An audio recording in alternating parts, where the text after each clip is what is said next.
Hamas اور اسرائیل کی جنگ میں یہ جاننا بہت ضروری ہے کہ اسرائیل کے پاس کیا ڈیفنس کی صلاحیتیں ہیں اور اس کے مقابلے میں حماس اور حزب اللہ کے پاس کیا ڈیفنس کی صلاحیتیں ہیں۔ آپ سب کو ری تھنک وتھ عمر جاوید میں خوش آمدید۔ سب سے پہلے ابھی تک آپ میں سے جن ویورز نے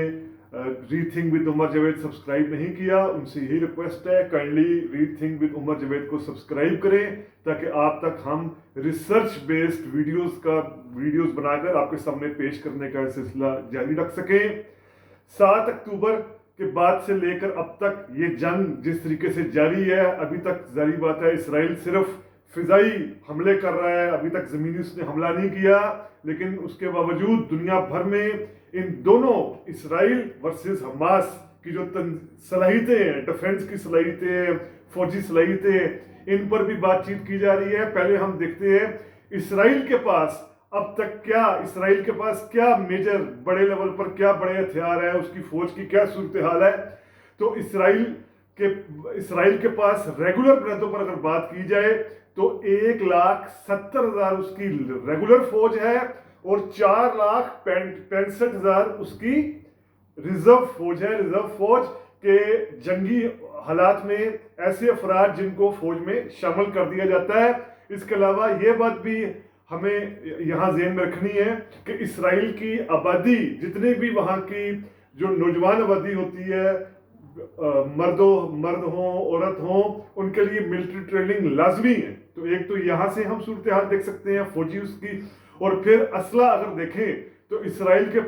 پاس 500 کی آرٹلری ہے، 64 میزائل لانچرز ہیں جن کے ذریعے میزائل لانچ کیے جاتے ہیں، 1290 اس کے پاس جدید ٹینکس ہیں، 354 اس کے پاس ہوائی ایسے جہاز ہیں، عسکری جہاز ہیں کہ جو بمباری کے کام آتے ہیں، 142 ہیلی کاپٹرز ہیں، اور 50 آپ لگا لیں، 49 کہا جاتا ہے، کئی جگہ 49 ہے، الجزیرہ BBC کے مطابق 49 اس کے پاس نیوی پلینز ہیں، نیوی کے یعنی جہاز ہیں۔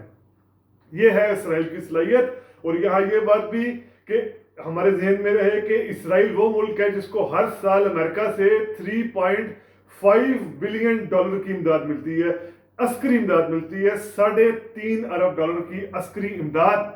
اسرائیل ہر سال امریکہ سے لیتا ہے، اور اسرائیل کی یہ دفاعی صلاحیت جو ہے، اسی کے باعث اسرائیل نے امریکہ کی مدد سے اب تک جتنی بھی عرب وارز ہوئی ہیں ان میں اس نے عرب ملکوں کو ہرایا ہے، چاہے 1948 میں اپنے قیام کے ساتھ ہی جنگ ہوئی ہو، یا پھر 1956 کی جنگ ہو، 1967 کی جنگ میں جس میں ایجپٹ نے، جارڈن نے، سیریا نے مقابلہ کرنے کی کوشش کی اسرائیل کا، لیکن اسرائیل نے اس جنگ میں بہت سے علاقے ہتھیا لیے۔ یعنی آج جو یہ ساری ٹینشن چل رہی ہے غزہ کی، ویسٹ بینک کی، یہ اسرائیل نے اسی 1967 کی جنگ میں حاصل کیے تھے۔ اس کے ساتھ ساتھ مصر سے سنائی کا علاقہ بھی حاصل کر لیا تھا، سیریا سے گولان ہائٹس کا علاقہ بھی حاصل کر لیا تھا،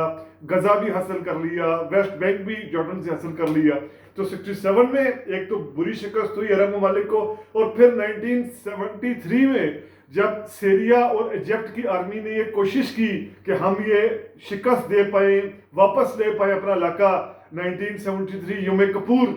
وار بھی جس کو کہا جاتا ہے، وہ بھی ایک سرپرائزنگ اٹیک تھا جو اکتوبر 1973 میں عرب ممالک نے کیا تھا، اس میں بھی عرب ممالک کو شکست ہوئی تھی۔ اب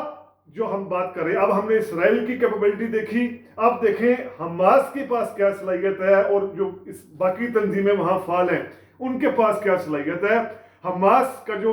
ملیٹنٹ بریگیڈ ہے، جو اس کا ملیٹنٹ ونگ ہے، عزت الدین اقسام بریگیڈ جس کو کہا جاتا ہے، اس کے پاس 30 سے 40 ہزار لڑاکا سولجرز ہیں، یعنی جو 30 سے 40 ہزار کی ان کی تعداد ہے فوجیوں کی،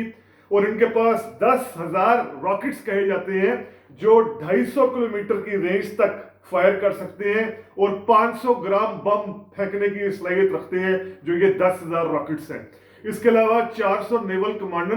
کمانڈرز ہیں اسرائیل کے پاس، حماس کے پاس، اور 500 سب سے زیادہ جو حماس کے پاس اہم جنگی ایک اس کو ایج حاصل ہے، وہ 500 کلومیٹر کی جو زیر زمین سرنگ ہے